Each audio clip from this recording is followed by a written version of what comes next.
NEET परीक्षा paper leak को नहीं सारा देश में आक्रोश।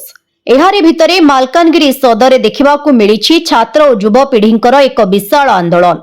7टी जाक ब्लॉक रु आसी हजार हजार छात्र छात्री एकाठी होई सोनम वांगचुक गिरफ्तारी एवं नीट विवाद को नहीं सरकार को विरोध में गर्जिछंती।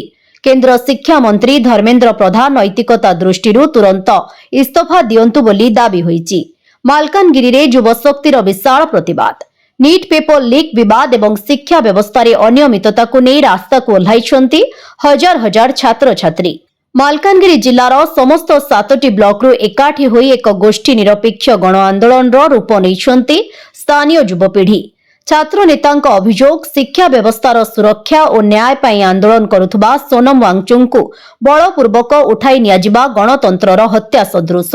एहासह नीट पेपर लीक जोगु 22 जन परीक्षार्थी आत्महत्या करिथिबा नै सेमाने गभीर क्षोभ प्रकाश करिसंती।